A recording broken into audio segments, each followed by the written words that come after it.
বৃহস্পতিবার বোলপুর জেলা তৃণমূল দলীয় কার্যালয়ে তৃণমূলের এআইটিএমসির তরফে একটি বৈঠক ডাকা হয়। সেখানে উপস্থিত ছিলেন বীরভূম জেলা তৃণমূল সভাপতি অনুব্রত মণ্ডল। তিনি বৈঠক শেষে সাংবাদিকদের মুখোমুখি হয়ে বলেন, ভোটার লিস্ট নিয়ে খুব সুন্দর কাজ হয়েছে। বীরভূমের সব পুরনো তৃণমূল নেতা কর্মীরাই রয়েছে, কেউ চেঞ্জ হয়নি। এরপরই ওয়াকফ আইন নিয়ে মন্তব্য করেন অনুব্রত মণ্ডল। আগে মানুষ হতে হবে, হিন্দু মুসলিম করে লাভ নেই, আমাদের সকলের রক্ত লাল।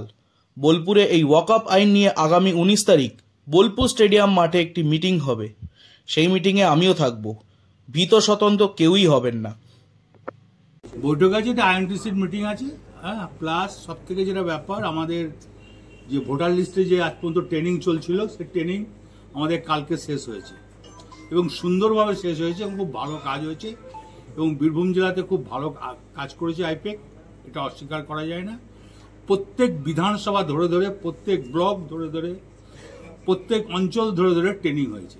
তাই এর জন্য আমি আইপ্যাককে ধন্যবাদ জানাই। ট্রেনিং শেষ হয়েছে এবং আমি এখানকার মানুষদিকে নিয়ে বলবো, বুথের বুথের প্রত্যেকটি মানুষ যেন ভোটার লিস্ট নিয়ে সচেতন থাকে।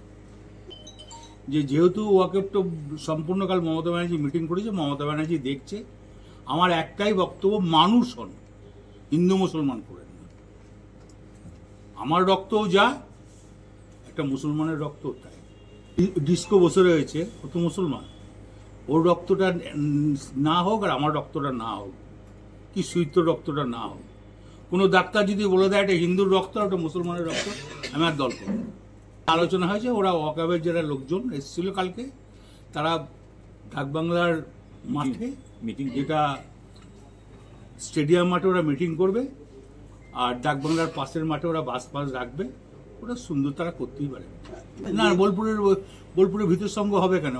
যারা মুসলিম ভাই তারা তো, আমি তো ওই মিটিংয়ে থাকবো, ওই মিটিংয়ে আমি থাকবো, কেন ভীত হবে কেন?